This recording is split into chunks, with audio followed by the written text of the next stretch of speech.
George and Liz Ford faced a family crisis when their teenage daughter Rachel converted to Islam as a student in Leeds. Well, when I was at school, we didn't have religious education into other religions. It was just Christianity. So unfortunately, my understanding of other religions was very poor. So my concept of Islam was incredibly limited, and I actually didn't give it any thought. Prior to Rachel undergoing her conversion, I had the impression, being fed by the media, I hasten to add, and by perhaps populist films, that most Muslims were kind of hell-bent on the destruction of Western civilization, were all kind of extremist fundamentalists. I first became exposed to Islam when I first came to university.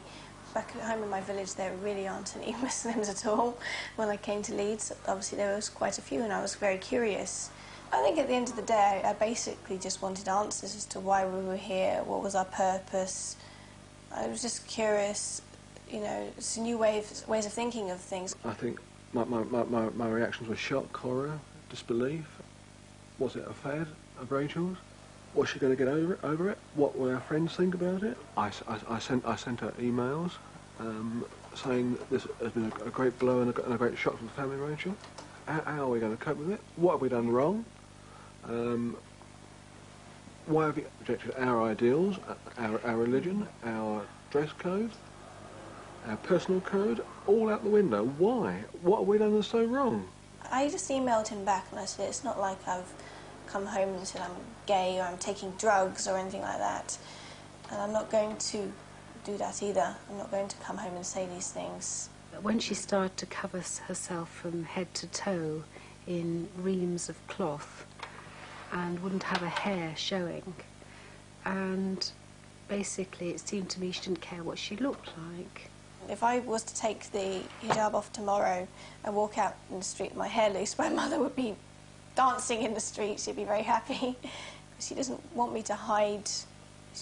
She feels like, I guess she feels I'm hiding behind it, but I'm not. I actually feel more secure. I feel that less people are staring at me for the wrong reasons. My main thought process was this: do we rip the family apart for the sake of religious dogma, or do we concentrate on our family and keep the whole aspect of family life together?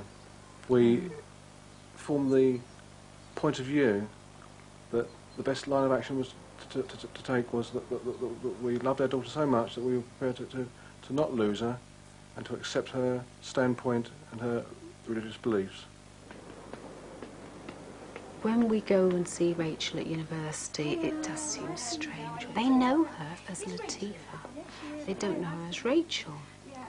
I will call her Rachel. I haven't actually changed my name. I've just added to it. I felt I needed to because Rachel, at the end of the day, was my Christian name.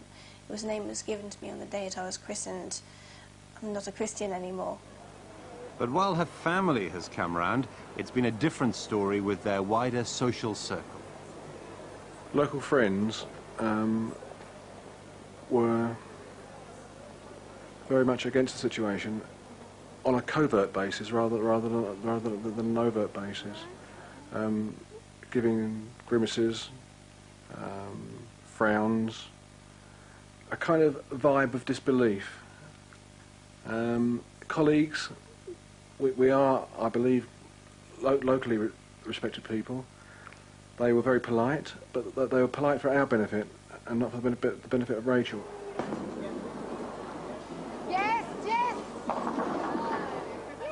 There was a time where we went out with a friend.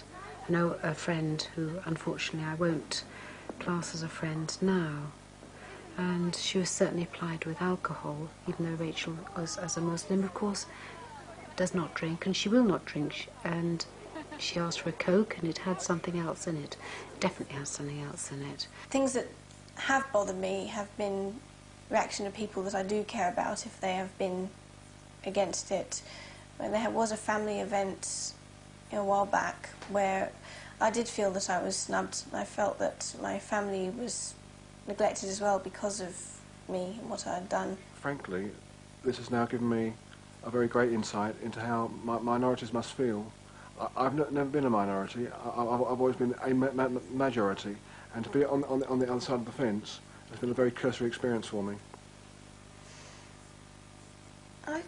I feel that they have been through a lot. I mean, it's a huge shock for them to have a daughter who's decided to change to a religion that they would see as so totally different to their own, even though it isn't, and they do understand that now. When Rachel did change and reject a lot of what we stood for, why was it our fault?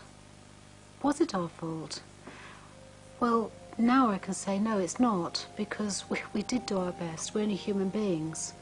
And now we actually have a very forthright, intelligent, independent young lady as a daughter, and I'm so proud of her.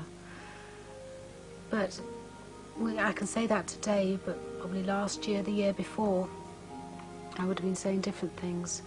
But life is a journey.